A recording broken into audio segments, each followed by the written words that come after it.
이 성령은 이해하는 것이 아니라 성령 안에서 살아야 되거든요. 아주 미세한 차이인데 성령은 알고 있지만 성령에 붙잡혀서 살면은 미세한 차이지만 삶이 확실히 달라져. 그걸 우리가 경험했잖아요. 근데 성령을 알기만 하지만 성령에 붙잡혀서 살지 않으면 성령은 알기는 하는데 그 성령이 원하시는 뜻대로 못 살아지니까 계속 문제가 오는 거예요. 오늘 말씀에서 그걸 좀 다루면서 좀 한번 내 삶을 한번 정리해 봤으면 좋겠어요.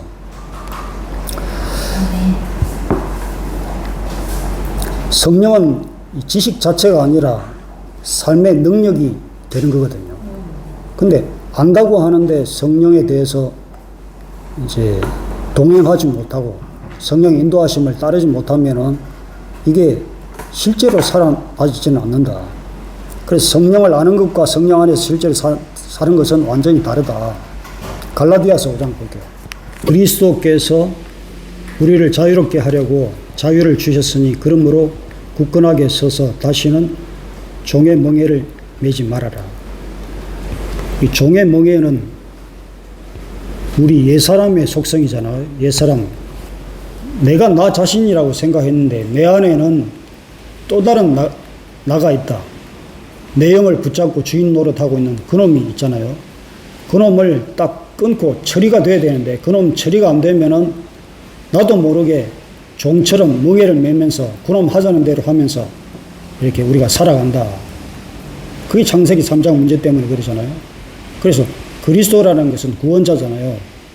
그놈을 쫓아내고 우리를 자유롭게 하려고 오셨는데, 그래서 그리스도 안에 산다는 것은 성령 안에서 살면은 이 자유가 오는 거예요. 그렇기 때문에 그 성령을 주인으로 모셔가지고 굳건하게 성령으로 살면은 종의 멍에를 매지 않고 살 수가 있는데, 성령이 나를 지배하지 못하도록 내 이성과 판단으로 살면은 여전히 종처럼 이렇게 살아갈 수밖에 없다.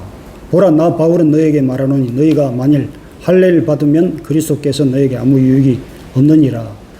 근데 이때 당시 사람들은 계속 이제 할례 받고 뭐 하고 종교적인 행위하는 것으로 그것을 자랑으로 생각하면서 정작 그리스도를 주인으로 모시지 않고 우리는 할례 받은 자야, 아브라함의 자손이야 하면서 그리스도를 오히려 죽이는 데까지 나아가잖아. 내가 할례를 받는 각 사람에게 다시 정언하노라. 그는 율법 전체를 행할 의무를 가진 자라. 그렇다고 우리가 할례 받아서 율법을 우리가 가져서 했다면은 그러면 율법을 그럼 잘 지키고 율법대로 이렇게 의무를 잘 지키면서 따라가느냐? 그것도 아니야. 인간은 율법을 완전하게 지킬 수 있는 인간이 아무도 없는 거예요. 그러면서 우리는 율법을 가져서 아브라함의 자손에 우리는 제사 지내 이런 것으로 자부심을 가지는데 정작 그 의미를 하나도 제대로 지키지 못하면서도 그렇게 하고 있다는 거예요. 율법 안에서 의롭다함을 얻으려 하는 너희는 그리스도에게서 끊어지고 은혜에서 떨어진 자로다. 그런 생활을 해봐야 구원이 안 되고 그 그리스도 성령이 은혜로 말미암아 성령으로 사라지는 그게 안 되기 때문에 거기서 계속 떨어지는 삶을 살아갈 수밖에 없다. 5절에 우리가 성령으로 믿음을 따라 의의 소망을 기다리노니 그리스도 예수 안에서 할례나 무할례나 효력이 없으되 사랑으로서 역사하는 믿음뿐이니라. 이 사랑이라는 것은 어제도 얘기했지만 인간적인 사랑이 아니라 아가페, 하나님의 사랑이, 하나님의 그 근본 체질이 사랑이거든요.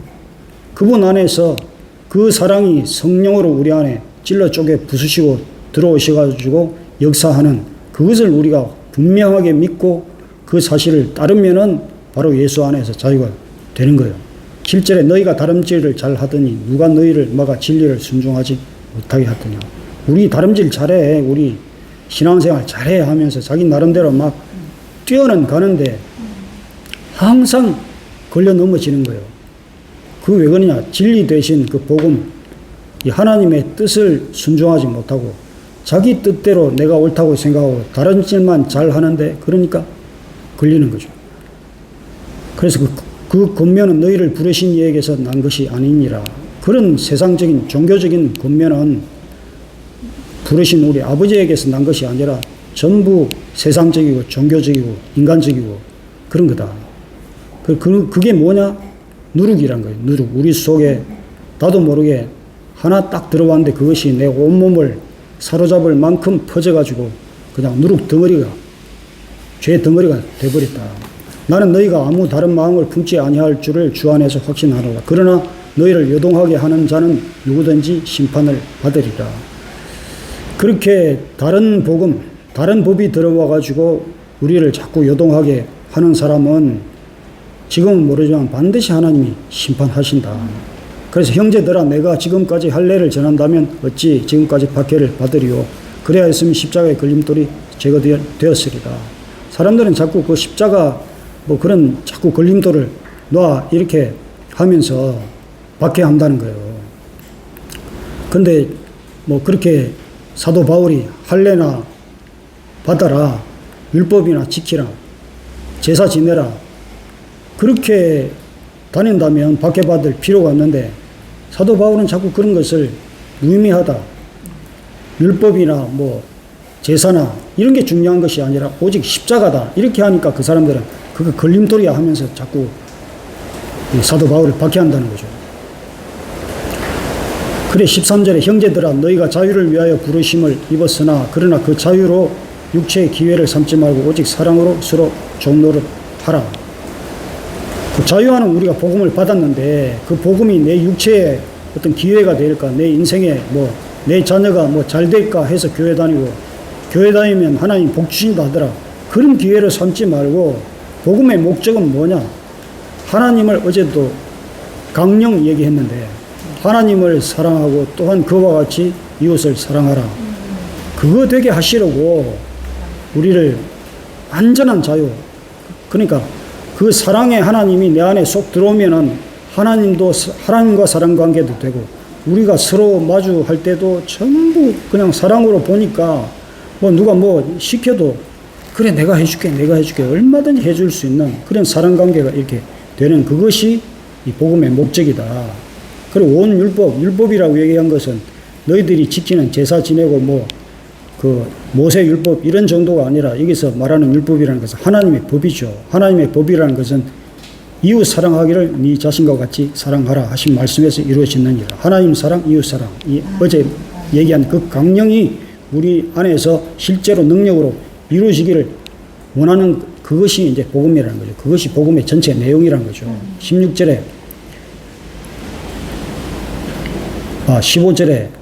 그렇지 않고 서로 물고 먹으면 피차 멸망할까 조심하라. 그 복음을 교회에서 맨날 선포하고 설교를 듣고 또 양육받고 하는데 결론적으로 항상 보면은 물고 뜯고 서로 어떻게 하면은 그냥 어제 깨를 갈아. 서로 깨를 갈듯이 그렇게 어떻게 하면 먹는 정도가 아니라 깨를 서로 갈아 먹을까. 근데 교회에서 교회 다니는 성도들이 그렇게 서로 그렇게 다툰대요. 아이고야. 안타깝다. 엄마가 보기엔 깨를 갈았구나. 그래. 우리 엄마 어떡해. 복음을 주신 이유는 교회 다니는 이유는 지금 14절 하라고 서로 사랑하라고 그 하나님 사랑이 그냥 능력으로 나가라고 그랬더니 세상에 깨를 갈아버리네. 그럼 멸망되니까 조심하라는 거예요. 교회만 다니면 뭐 하겠노? 서로 사랑하지 못하면. 그래서 16절에 너희는 성령을 따라 행하라. 이게 왜 그렇게 되는가 했더니 율법적으로 지식적으로 자기 생각으로 교회를 다니니까 성령이 주인 안 되니까 이렇게 된다는 거예요. 그러니까 성령을 따라, 성령은 우리에게 하시려고 하시는 것이 우리 안에다 사랑 부어주시려고 그렇게 하는데 성령을 자꾸 거부하고 자기 생각으로 신앙생활 하려고 하니까 이런 사단이 일어난다.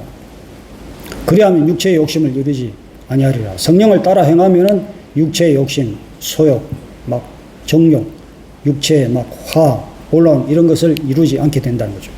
그래서 육체의 소욕은 성령을 거스리고 육체적인 생각, 말, 행동 이런 것은 성령을 반대하고 성령은 육체를 거스리는 이 둘이 서로 대적하면 우리 안에서 이 두 주인이 날마다 싸우고 있는 거예요. 그래서 우리가 이 싸움을 어느 편에 서서 싸울 것인가 이게 굉장히 중요하다.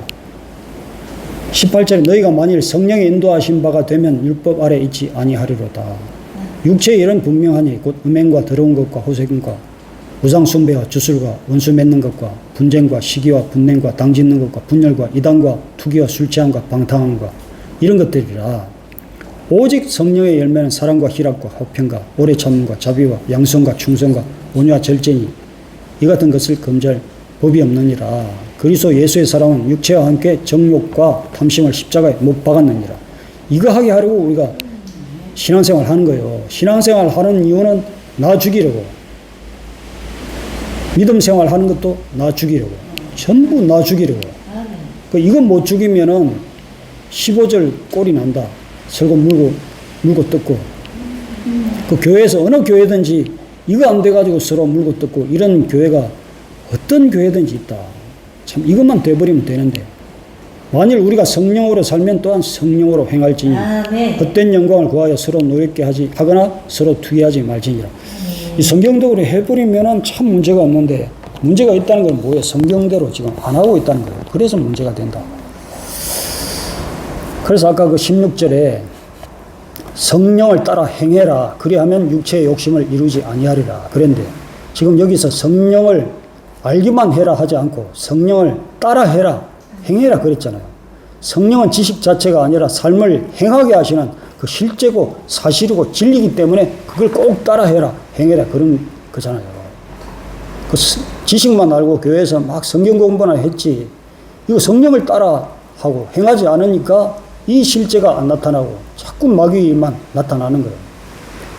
하나님은 영이시기 때문에 영이신 하나님과 그 진리, 사실 실제로 하나 되고 행하고 살아내고 누려버리면 끝나는 거예요. 근데 그게 안 된다. 그 성령 안에서 산다는 것은 무엇인가? 조금 체험하는 정도가 아니에요. 매일 삶 속에서 성령이신 하나님의 인도하심을 따르고 하나님과 함께 살아가는 그 삶 자체가 성령 안에서 산다는 거죠. 아까 그 25절에도 만일 우리가 성령으로 살면 또한 성령으로 행할지니 성령으로 살고 성령으로 행하고 이 관계가 돼야 거기서 생명이 나오는 거거든요. 거기서 하나님의 생명이 우리 안에서 퐁퐁퐁 솟아나는 거거든요. 그래야 그 샘을 먹고 내가 살고 그 샘 솟아나가지고 옆에 있는 사람도 살려줄 수 있다. 이게 안 되면 굉장히 건조하잖아요. 그 행한다는 것은 삶의 분명한 이 방향이고 실제입니다. 행한다는 것이 종교적인 어떤 행함이 아니라 예수로 살고 하나님으로 사는 분명한 방향이고 그 실제다. 그래서 성령 안에서 살면 그 사람의 생명도 성령이고 방향도 성령이고 인생도 성령이고 문제 해결도 성령으로 다 되고 다 성령 안에서 다 되는 거예요. 그래서 성령 속에서 성령과 하나 돼가지고 먹기도 하고 마시기도 하고 숨쉬기도 하고 누르기도 하고 그 물 만난 고기처럼 성령 안에서 자유롭게 수영하고 있는 것과 같다. 얼마나 편하고 자유로워요. 근데 그 물고기한테 물이 없다고 생각해봐요. 파닥파닥 그냥 땅에서 파닥거리면 찢어지고 얼마나 괴롭고 힘들겠어. 숨 못 쉬고. 그것처럼 인간도 영으로 지어졌고 영의 호흡으로 우리한테 부어졌고 영의 체질이기 때문에 성령 안에서 먹고 마시고 누리면서 살아야 이게 편안하고 기쁘고 행복한 거예요. 그렇게 하지 않으면 신앙생활 하면서도 물 없는 고기처럼 힘들고 팍팍하고 괴롭고 왜 그런지 원인도 몰라요. 물이 없어서 그런 건데 성령 없어가지고 숨을 못 쉬어서 그런 건데 그래서 성령은 호흡처럼 늘 우리와 함께 하시기를 원하시는 하나님이시거든요. 그래서 예수님도 성령에 대해서 설명하는 것으로 끝나지 않고 완전한 성령으로 오셔가지고 너희들 안과 밖에 내가 거하면서 너희들 삶을 인도하실 거야 라고 약속하셨잖아요. 요한복음 14장 볼게요. 너희는 마음에 근심하지 말라. 하나님을 믿으니 또 나를 믿어라. 아멘. 내 아버지 집에 거할 곳이 많도다.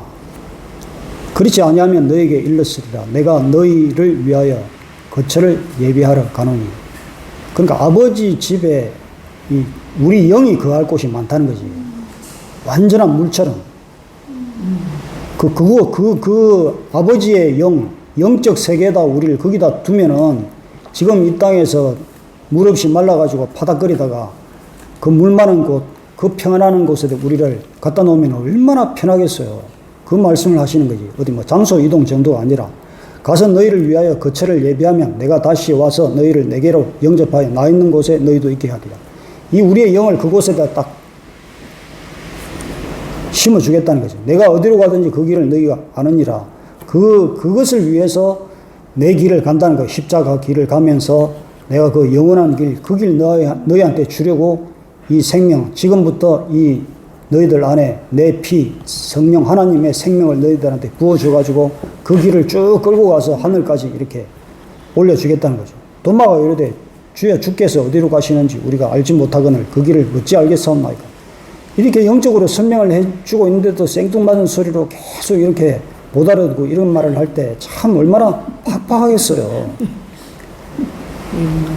여기서도 영에 대해서 네가 사는 길에 대해서 이렇게 계속 설명을 하고 있는데도 나는 그렇게 못 사니까 목사님이 사세요.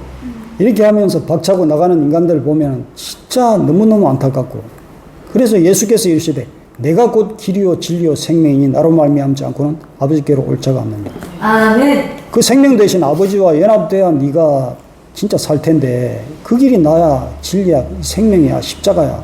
네가 죽으면 그 길 갈 수 있어. 너희가 나를 알았다면 내 아버지도 알았으리라. 이제부터는 너희가 그를 알았고 또 보았느니라. 나를 통해서 이미 아버지도 봤어. 천국도 봤어. 내가 아버지의 모습으로 지금 왔어. 아들과 아버지와 성령의 모습으로 내가 여기 왔는데 너희들이 그걸 아무리 설명해도 못 알아듣냐? 빌립이 이르되 주여 아버지를 우리에게 보여주옵소서. 그래야 하면 좋겠네. 지금 내가 나를 본 것이 아버지도 보고 천국 봤다고 했는데 또 이렇게 또 생뚱맞은 소리를 또 하네. 아버지를 우리에게 보여주옵소서. 그래 하면은 족하겠나이다. 예수께서 이르시되 빌립아 내가 이렇게 오래 너희와 함께 있으되 내가 나를 알지 못하느냐. 나를 본 자는 아버지를 보았거늘 어찌하여 아버지를 또 보이라 하느냐. 내가 아버지 안에 거하고 아버지는 내 안에 거하신 것을 내가 믿지 아니하느냐. 내가 너희에게 이르는 그 말씀 자체가 아버지요 아들이요 성령이다. 내 스스로 하는 것이 아니라 아버지께서 내 안에 계셔서 그 일을 하시는 것이라. 그 아버지께서 예수 안에 계시다는 것을 표적과 이적을 통해서 3년 반 동안 계속 보여주고 계시는데도 그것을 그냥 목수의 아들이잖아. 저거 문득문득 저 목수의 아들인데 왜 저런 짓을 하지? 이렇게만 생각하는 거예요. 내가 아버지 안에 거하고 아버지께서 내 안에 계심을 믿으라. 그렇지 못하겠거늘 행하는 일로 말미암아 나를 믿으라. 3년 반 동안 너희와 함께 있으면서 하는 그 일을 좀 생각해봐라. 바다 물 위를 걸을 때 빠져갈 때 내가 파도도 그냥 잠잠하게 하고 너희들을 물속에서 건지고 내가 물 위를 걸어가고 오병이어를 일으키고 문둥병자를 살리고 한 것을 그걸 생각해봐라. 사람이 그 일을 할 수 있느냐? 하나님이 아니면 절대 할 수 없다. 그 말을 하신 거죠. 12절에 내가 진실로 너에게 이르노니 나를 믿는 자는 내가 하는 일을 그도 할 것이요 또한 그보다 큰 일을 하리니 이는 내가 아버지께로 감이라. 지금 아버지께로 가가지고 아버지의 나라 그 성령을 너희에게 딱 공급해 주면은 너희가 이 땅에 있으면서도 나와 같은 일을 너희들도 얼마든지 할 수 있다. 우리가 실제로 체험한 거잖아요. 그 일을 말씀하시는 거예요. 그래서 너희가 내 이름으로 무엇이든 지금 여기서 뭐 세상 것 지금 구하라는 것이 아니라 영적 세계를 얘기를 하면서 그것을 구하라는 거예요. 그러면 내가 행하리니 아버지로 하여금 아들로 말미암아 영광을 받으시게 하려 함이라. 내 이름으로 무엇이든지 내가 구하면 내가 즉각 행하리라. 성령께서. 그래서 너희가 나를 사랑하면 나의 계명을 지키리라. 그래서 사랑 관계에 있으면은 이 계명 아버지가 말씀하신 이게 궁금하지도 않고 왜 이럴까? 아버지 보여주소서. 이따위 소리 할 필요도 없이 다 이루어진다는 거예요. 그래서 내가 아버지께 구하가 있으니 그가 왜 그런 일이 생기느냐? 또 다른 보혜사 성령을 너희에게 주사 영원토록 너희와 함께 있기 때문에 이 일이 된다는 거예요. 그는 진리의 영이라 세상은 능히 그를 받지 못하나니 이는 그를 보지도 못하고 알지도 못함이라. 그러나 너희는 그를 아나니 그는 너희와 함께 거하시며 너희 속에 계시겠습니다. 내가 너희를 그와 같이 버려두지 아니하리라. 이렇게 분명히 약속하셨기 때문에 조금 있으면 세상은 나를 보지 못할 것이로되 너희는 나를 보리니 이는 내가 살아있고 너희도 살아있습니다. 성령 안에서 이렇게 살아서 눈 떠가지고 아버지와 하나가 되기 때문에 이런 일이. 그날에는 내가 아버지 안에 너희가 내 안에 내가 너희 안에 있는 것을 너희가 성령 안에서 이제 알게 되는 거예요. 나의 계명을 지키는 자야 나를 사랑하는 자니 나를 사랑하는 자는 내 아버지께 사랑을 받을 것이요 나도 그를 사랑하여 그에게 나타내리라. 계명을 억지로 지키는 것이 아니라 성령께서 나를 딱 지배하니까 계명 억지로 막 종교적인 율법처럼 안 하면 막 큰일 것처럼 이렇게 지키는 것이 아니라 자동적으로 물 만난 고기처럼 그냥 성령 안에서 누리게 되니까 그게 사랑 관계에 있으니까 이런 일이 일어나게 된다는 거예요. 가로딘 유다가 이르되 주여 어찌하여 자기를 우리에게는 나타내시고 세상에는 아니하려 하시나이까. 당신 참 말 잘하는데 우리한테만 말하지 말고 좀 세상 속에 나와가지고 내가 이 시대의 구원자야 메시아야 좀 나타내라. 그래야 우리도 같이 영광 받을 거 아니냐. 이런 속셈인 거야. 얘들은. 그 당신이 임금돼야 우리도 옆에서 영이 좀 좌회전 될 거 아니냐. 얘들은 따라다니는 이유가 요 속셈. 그래서 그 진정한 하나님을 보지 못하고 자꾸 이런 세속적인 권세, 자기 영광을 은근히 바라면서 예수 따랐다는 거예요. 23절에 예수께서 대답하여 이르시되 사람이 나를 사랑하면 내 말을 지키리니. 그 사랑이 지금 안 되고 있다는 거잖아요. 너희가 진짜 나를 사랑하면은 내 말, 내가 지금 한 말을 억지로 지키려고 하기 전에 그냥 지켜지는데 이게 지금 안 되고 있다는 거죠. 아버지께서 그를 사랑하실 거요. 그시오 우리가 그에게 가서 그처를 그와 함께 하리라. 그렇게 되면은 아버지의 나라가 내 것이 되고 다 이런 일이 일어날 텐데 나를 사랑하지 아니하는 자는 내 말을 지키지 아니하나니. 지금 교회 안에서 사랑 관계가 안 되니까 아버지의 말 공부는 하지만 이게 행함 지켜지지가 않는 거예요. 너희가 듣는 말은 내 말이 아니요 나를 보내신 아버지의 말씀이니라. 우리가 하나님을 사랑해요. 우리가 하나님 일을 해요. 열심히 교회에서는 하는데 아버지 말이 지키지 않는 이유는 아버지를 사랑하지 않기 때문에 그 말씀이 능력이 안 되기 때문에 말씀 따로 행함 따로 이렇게 되는 거죠. 25절에 내가 아직 너희와 함께 있어 이 말을 너희에게 하였거니와 보혜사 곧 아버지께서 내 이름으로 보내실 성령 그가 너희에게 모든 것을 가르치시고 내가 너희에게 말한 모든 것을 생각나게 하리라. 이제 성령이 오시면은 억지로 생각하고 공부하고 이렇게 뭐 통도하고 안 해도 그냥 이 말씀을 쭉 보면은 그러니까 성령으로 다 이렇게 꿰어져가지고 보석처럼 딱 꿰어져가지고 내 목에 착 걸 수 있도록 이렇게 된다는 거야. 자, 그래서 아까 그 16절, 17절에 내가 아버지께 구하겠으니 또 다른 보혜사를 너희에게 주사 영원토록 너희가 함께 있게 하리니 그는 너희와 함께 거하시며 또 너희 속에 계심이라. 이 성령은 우리한테 잠깐 방문해가지고 뭐 잠깐 체험하게 하시는 분이 아니라 우리 안과 밖에서 인생에 거하시고 함께 하시겠다고 계속 약속하시고 실제로 그렇게 하시는 분이잖아요. 하나님은 왜 성령 지금 하시느냐. 에스겔서 36장을 볼게요. 성령이 있는 사람과 성령 없이 사는 사람이 얼마나 이게 다르냐. 지금 이스라엘이 처참하게 망가지는 그 전후 얘기 지금 여기 나오는데 이스라엘이 왜 망가지느냐. 인자야 너는 이스라엘 산들에게 예언하여 이르기를 이스라엘 산들아 여호와의 말씀을 들으라.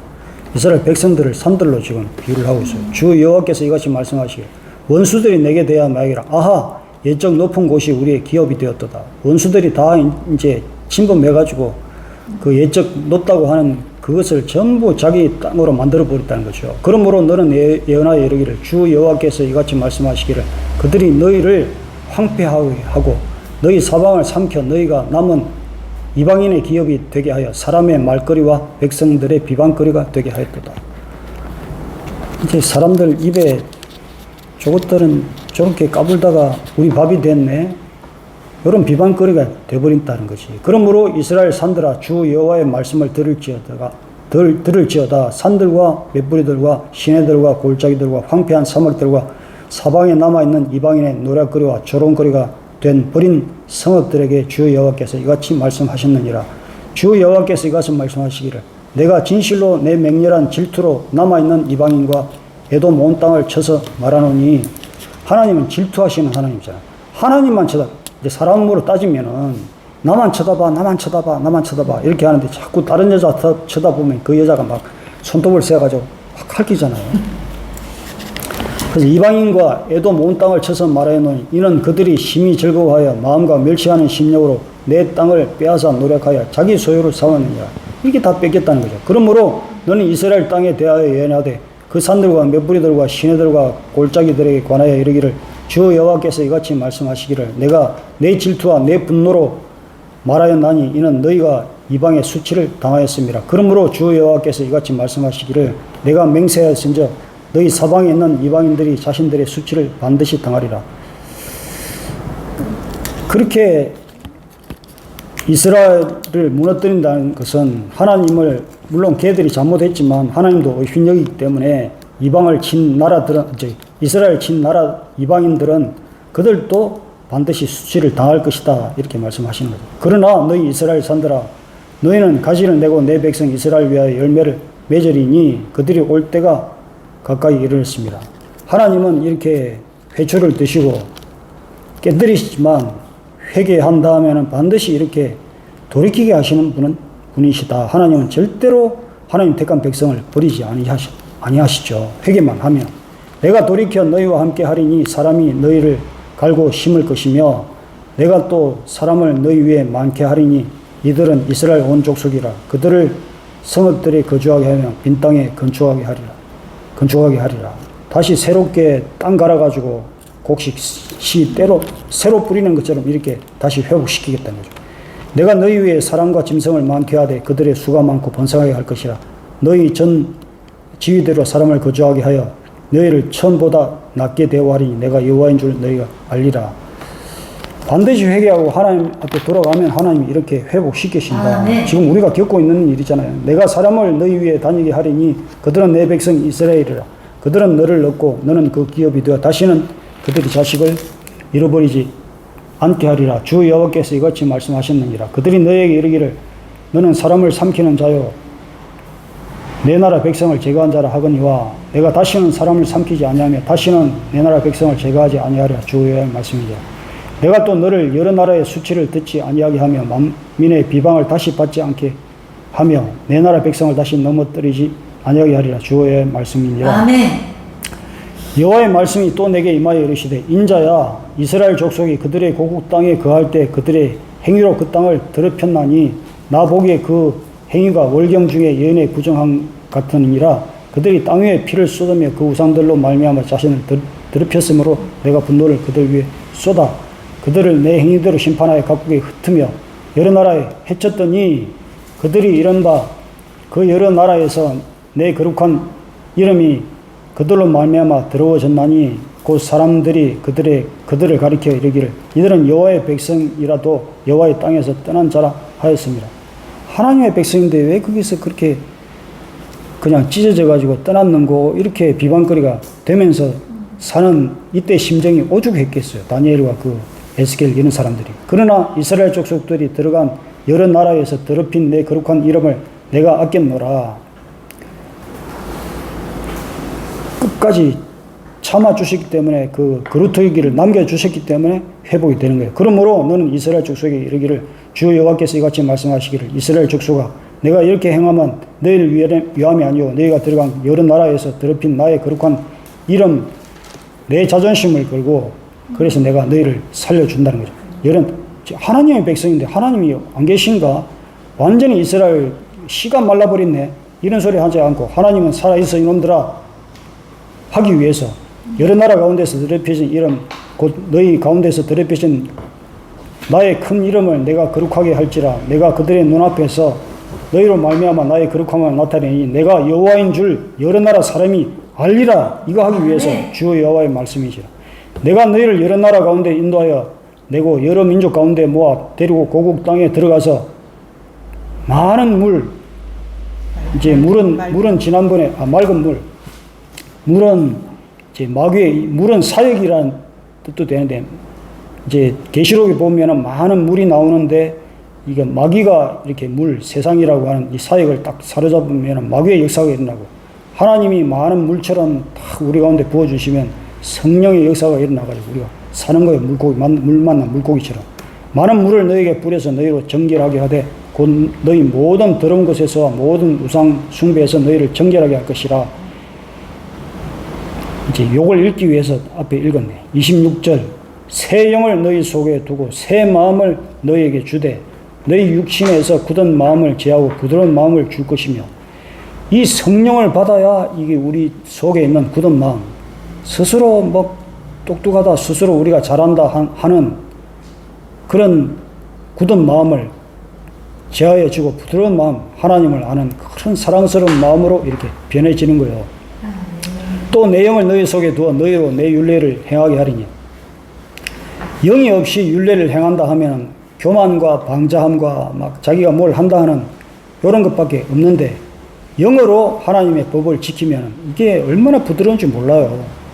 너희가 내 규례를 지켜 행할지라 내가 너희 조상들의 준 땅에서 너희가 거주하면서 내 백성이 되고 나는 너희 하나님이 되리라. 하나님과 함께 하는 평강한 삶을 영을 받아서 사니까 이렇게 아름답게 살아갈 수 있는 거죠. 29절에 내가 너희를 모든 더러운 데에서 구원하여 하고 곡식이 풍성하게 하여 기근이 너희에게서 닥치지 아니하게 할 것이며, 또 나무의 열매와 밭의 소산을 풍성하게 하여 너희가 다시는 기근의 욕을 여러 나라에게 당하지 아니하게 하리니, 그때 너희가 악한 길과 너희 좋지 못한 행위를 기억하고 너희 모든 죄악과 가정한 일로 말미암아 스스로 믿게 보리라. 내가 왜 이렇게 미운 짓을 했던고 이렇게 후회하면서 오직 하나님만 찾는 그런 삶을 살게 되더라. 그래서 26절 27절에 새 영을 너희 속에 두고 새 마음을 너희에게 주되 내 영을 너희 속에 두어 너희로 내 율례를 지키게 하리라. 이 하나님의 영을 딱 받아가지고 율법을 이 신앙생활 하는 것과 영이 없이 신앙생활 하는 것은 이렇게 큰 차이가 나더라. 영이 없이 하니까 이 사람들이, 성령이 없으니까 자기 마음대로 하다가 이렇게 고통을 당했던 거잖아요. 그래서 율법은 단지 하나님의 명령이 아닙니다. 그 단지 하나님의 법으로만 이걸 지키려고 하니까 안 되는 거예요. 그런데 성령은 그 하나님의 법을 지키고 얼마든지 누릴 수 있도록 가능하게 하시기 위해서 성령을 반드시 주셔야 된다. 그 하나님이 옛날부터 성령을 주시고 싶어도 이 사람들이 성령을, 영감이 없어가지고 성령을 못 받고 자기 열심으로만 신앙생활, 이 율법생활 하려고 하니까 이렇게 팍팍한 거예요. 그래서 그냥 우리가 법전 하나 탁 던져주고 지켜.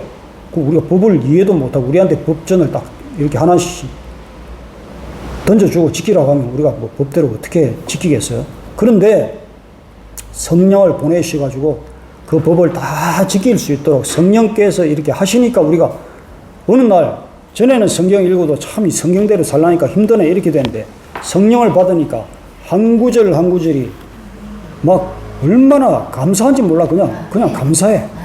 전에는 막 의무적으로 읽었어. 그런데 이제는 한 구절 한 구절 막 눈을, 잠이 오면 뒤집어 까고라도 이거 막 한 구절 반드시 읽고 적어야 잠을 자지. 안 그러면 잠이 안 올 정도로 너무너무 성경을 사랑하게 되는 거예요. 그래서 인간들이 성령께 붙잡혀서 살려고 하지 않으니까 이제 영감이 떨어지는 거죠. 그러니까 단지 그냥 지식이나 육감이나 종교적인 어떤 행위로만 신앙생활 하려고 하니까 이게 힘든 거죠. 가만히 생각해 보세요. 우리가 교회 생활 하면서 그렇게 하니까 힘들었던 거예요. 그래서 육으로 아무리 노력해도 영이신 하나님을 알 수가 없고 먹고 마시고 지금 누림이 안 되잖아요. 그러니까 물 없는 고기처럼 그냥 신앙생활 이렇게 이스라엘 당했던 것처럼 이렇게 고통받고 팍팍한 거예요. 성령이 없으니까. 하나님을 알고 싶은데 잘 따르고 싶어. 이 사람들도 잘 따르고 싶은데 맨날 하는 짓이 성령에 의해서 하나님을 따르는 것이 아니라 단지 육으로, 이성으로, 자기들 판단으로, 종교적인 어떤 습관으로 따르려고 하니까 거기서 뭐냐, 계속 불완전이 오고 실수가 오고 자빠지고 계속 이런 현상이 생기잖아요. 성경에 우리의 역사가 그대로 기록되어 있다. 그래서 해봐도 안 되니까 인간도 의지해보고 프로그램도 의지해보고 다른 방법도 의지해보고 하다가 이런 참사가 생기잖아요. 그 성령께 붙잡혀야 영적 감각이 살아나고 성령이 원하시는 뜻도 알고 금방 알아채고 이끌려가고 물 만난 고기처럼 흐름을 타면서 평안하고 행복한 신앙생활을 누리면서 살아갈 수 있다. 그게 여기 앉아있는 사람들이잖아요. 그래서 성령 안에서 사는 사람들의 특징이 뭐냐? 말씀에 순종해야지. 의무감이 아니라 말씀에 그냥 순종해지는 그 실제가 일어난다. 네. 성령은 말씀을 통해서 역사하시기 때문에. 그래서 성령의 사람은 첫째도 말씀, 둘째도 말씀, 마지막도 말씀, 말씀을 그냥 따라가게 되는 거예요. 아무리 말씀 가르치고 공부해도 성령 없으면 안다고 하는 교만만 있어요. 내가 뭐 이렇게 많이 배웠는데, 내가 이렇게 훈련 받았는데. 근데 요한복음 16장 13절에 진리의 성령이 오시면 그가 너희를 모든 진리 가운데로 인도하시리니. 말씀하셨잖아요. 아멘. 성령 받아야 그동안 했던 이해나 지식이나 감정이나 교만 그런 것들 붙들고 살았던 것이 그게 던져지고 말씀의 실제를 이제 붙들면서 살아가야 된다. 그래서 성령 충만할수록 단지 성경 공부를 하는 것이 아니라 성경을 이제 사랑하게 돼요. 성경을. 진짜 이렇게 된다니까. 글자 자체를 사랑하는 것이 아니라 공부 자체를 사랑하는 것이 아니라 그 성경 안에 있는 하나님을 사랑하고 그와 같이 이웃도 사랑하게 되는 실제가 일어난다. 그게 어제 나눴던 강령이잖아요. 강령. 네. 단지 내 생각이나 기도나 내 지식이나 뭐 내가 학위 땄어요. 유학 갔다 왔어요. 이런 껍데기를 붙드는 것이 아니라 오직 예수. 나는 죽고 예수로 사는 이 해답을 성경 안에서 발견하니까 그게 나한테 유익이 되고 그게 능력이 되더라. 아멘. 그래서 성령이 이끄시는 사람은 나나 주변 사람이나 환경에 자꾸 관심이 없어지고 항상 말씀을 이렇게 관심 있고 들여다보게 될 수밖에 없는. 근데 말씀을 안다고 하는데 말씀을 알아 사람들한테 물으면 자기 말씀 안 돼. 공부했대. 설교 들었대. 근데 평소에는 말씀을 어떻게 하냐. 그냥 가방에 넣어두고 책상에 올려놓고 있다가 좀 읽어봐야지. 그때만 들여다보고 시간 돼서 이제 오늘은 내가 최소한 기독교이니까 말씀은 좀 읽어야지. 읽고 자기는 자. 근데 자기한테 적용은 안 되는 거예요. 그냥 습관적으로 내가 의무감으로 말씀을 보는 것이지 말씀을 사랑해가지고 이 말씀이 내 끄되기 위해서 적용시키기 위해서는 안 본다. 그래서 자나 깨나 묵상하고 자기를 깨뜨리기 위해서 들여다보고 있는 사람과는 이게 차원이 다르다는 거예요. 자나 깨나 묵상하고 나를 들여다보고 하나님을 진짜 사랑하기 위해서 말씀을 들여다보고 있으면 이게 어떻게 되냐? 말씀의 지배를 받는 거예요. 말씀의 지배를 받는 사람과 그냥 지식적으로 의무감으로 있는 사람과는 차원이 다른 거잖아요. 그래서 왜 그렇게 말씀을 뚫어지게 보느냐. 그렇게 하지 않으면 내 생각, 내 논리가 주인이 돼가지고 뭘 결정할 때 말씀의 법이 아니라 항상 말씀을 안다고 하는데 결국은 내가 결정하고 내가 심판하고 해버리잖아요. 이게 다르다는 거지. 그래서 성령 안에 사는 사람은 이제 그렇게 말씀을 듣다 보니까 죄가 미워지는 거예요. 죄가. 죄는 밖에 있는 뭐 다른 사람 죄 짓는 것이 죄가 아니라 나를 들여다보는 이제 훈련이 됐다 보니까 내 안에 있는 죄를 딴 사람 죄보다 내 안에 있는 죄에 민감한 거야. 내가 전에도 이렇게 과거에 내가 하나님의 눈을 피할 수 있을 거라고 생각했는데 이게 피할 수 있는 게 아니었네. 적당히 죄 짓고 그냥 몰래 죄 짓는 이런 삶을 살았는데 이게 보여지는 거예요. 참 그런 마음이 전에는 없었는데 이게 성령이 들어오시니까. 그래서 어떤 죄도 그냥 조그만 죄만 있어도 이게 이제 찔리는 거야. 막 성령께서 폐부를 살피시고 머리카락도 세시는 그게 이제 깨달아지니까 그게 이제 내가 이제 찔리는 거야. 성령이 어떤 분인지 알게 되니까 그렇게 사라지는 거예요. 로마서 8장 13절에 영으로 몸의 행실을 죽이면 살리니 이제 내 속이 전쟁터가 되는 거예요. 창세기 3장 문제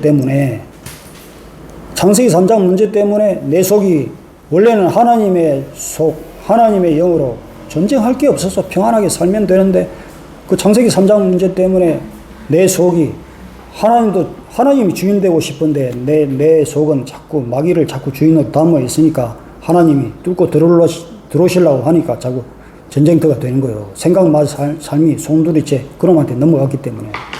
그래서 요한복음 어제 8장 44절에 너희 아비는 마귀니라고 했잖아요. 마귀의 욕심대로 너희도 살고자 하느니라. 그것 때문에 우리 속이 자꾸 전쟁터가 되는 거예요.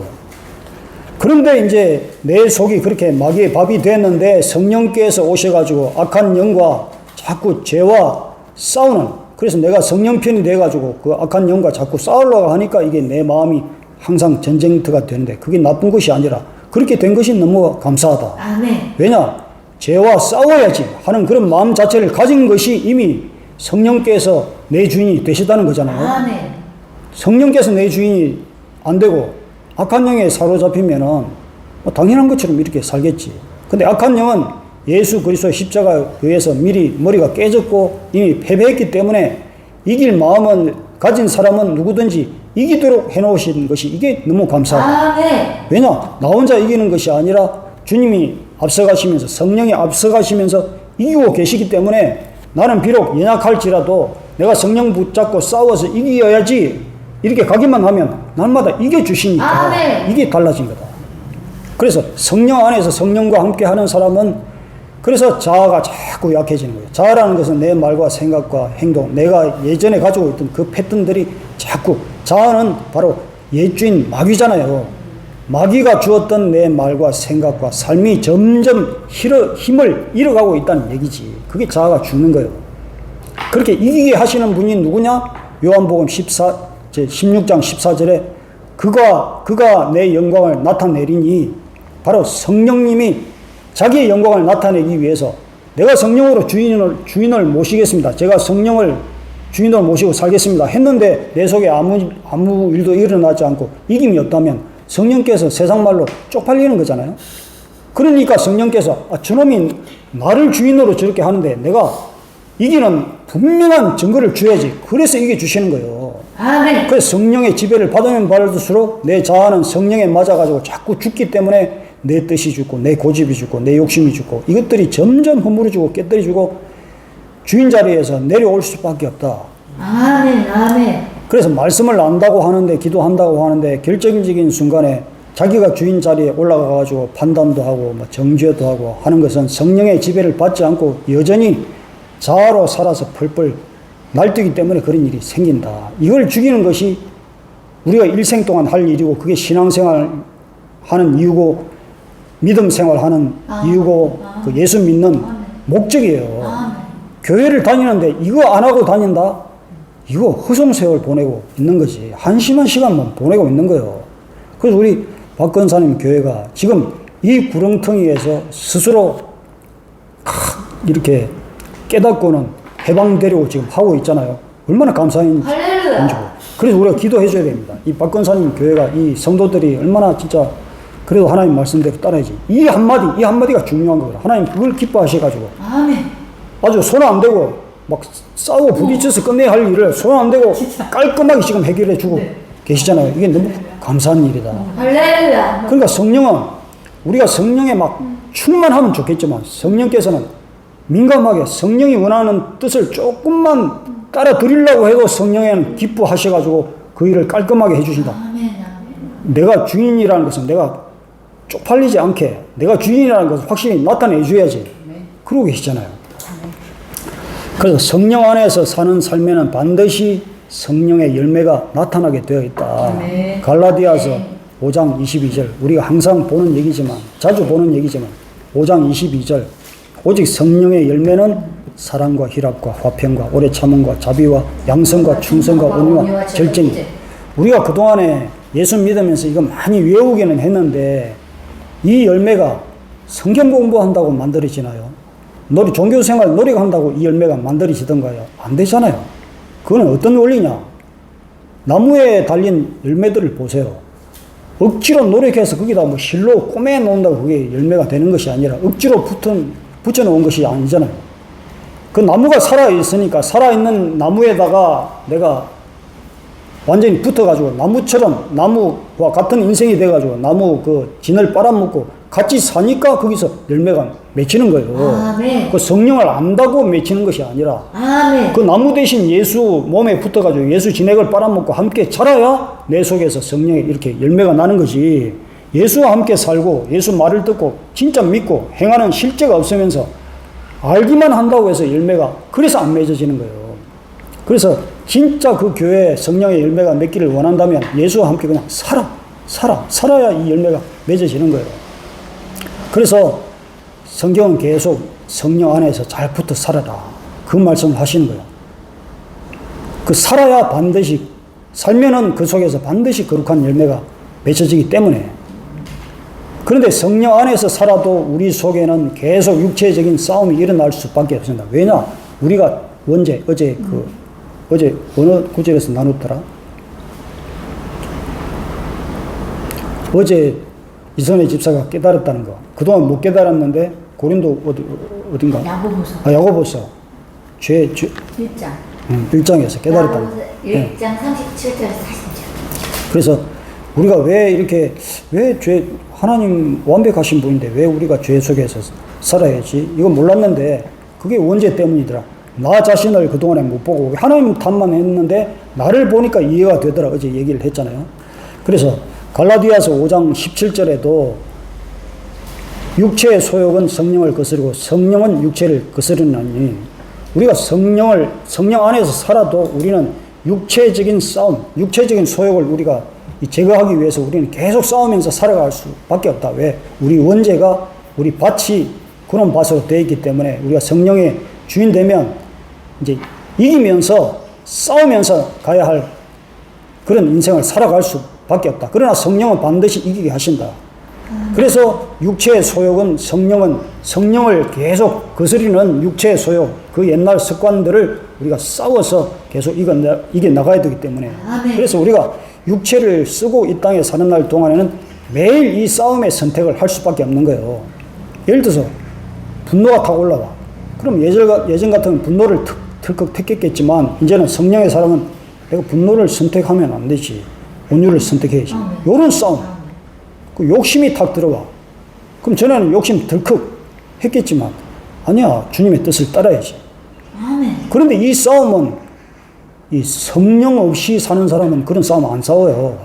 그냥 얼른 자기 기분대로 덥석 붙잡고 결정하고 해버리면 되니까. 근데 우리 안에 성령이 계시기 때문에 거룩한 영이 내가 가는 그 길을 내 습관을 가로막기 때문에 내 안에서 거룩한 갈등이 생기고 나약한 부분을 도우시고 성령의 뜻대로 인도하시기 때문에 그 승리의 싸움이 날마다 우리 안에 있는 거예요. 얼마나 감사한지 몰라. 아멘. 로마서 8장 26절에도 성령도 우리의 연약함을 도우시나니 계속 성령께서 우리의 연약함을 도우신 거예요. 누군가 화를 나게 할 때도 성령 안에서 한번 반응해보고 욕심 올라올 때도 성령 안에서 선택하고 유혹이 올라올 때도 성령 안에서 거절하고 기도가 잘 안 될 때도 성령께서 중보해 주시고 넘어질 때도 다시 일으켜 주시고 성령 안에서 사는 삶은 넘어지지 않는 삶이 아니라 성령 안에서 사는 사람도 넘어질 수 있어요.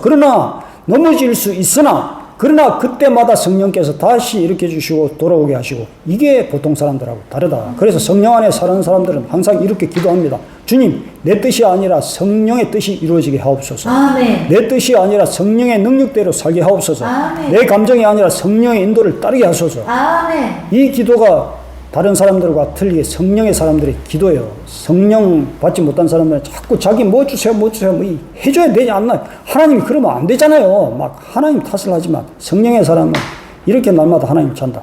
그래서 성령 안에서 사는 사람에게는 중요한 비밀이 있다. 그 비밀은 뭐냐?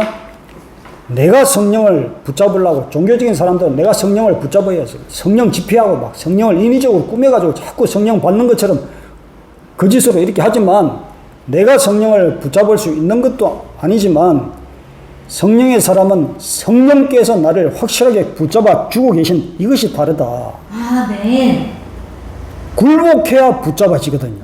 아멘. 나 잡아봐라 하면서 성령께서 붙잡고 싶어도 자꾸 도망다니는 이런 사람들은 끝내는 만신창이가 돼가지고 그때 하나님 좀 잡아주세요. 그때 하나님 잡아주시겠지만 얼마나 그게 미련한 짓이에요. 그렇게 되기 전에 성령의 뜻을 알고 성령 손 내미실 때 확 붙잡으면 얼마나 이게 복이야. 그렇기 때문에 이제 다 됐어요. 그렇기 때문에 성령 안에서 사는 사람은 자기를 자랑하지 않습니다. 체험을 자랑하지도 않고 조그만 능력 자랑하지도 않고 늘 성령께 뭘 자랑하냐. 내가 성령께 내 자신을 처복종시키고 있는 것에 감사하고 그것에 기뻐하고 그러지 자랑할 필요가 없는 거잖아요. 아멘. 그 사람의 삶에는 조용하지만 분명하게 성령의 열매가 나타납니다. 한번 보세요. 전에는 없었는데 이상하게 무슨 열매들이 나타나. 결과들이 나타나. 그래서 사람들이 그 사람의 인생을 보고는 저 사람 안에는 하나님의 영이 계신 것 같아. 어느 날 성진이가 이성내를 보면서 당신 안에는 하나님이 계신 것 같아. 이렇게 고백하는 거예요. 이것이 성령 안에서 사는 사람들의 증거예요. 증거. 하나님 분명히 증거를 주십니다. 그런 사람을 하나님이 뭐라고 부르시냐? 로마서 8장 14절 볼게요. 로마서 8장 14절. 같이 읽고 무릇 하나님의 영으로 인도함을 받은 사람은 곧 하나님의 아들이다. 아멘. 이게 되는 거예요. 예수 그리스도를 닮아서 살아가니까 하나님 보시기에 너는 내 아들 예수네. 예수. 네가 예수네. 너 예수와 똑같은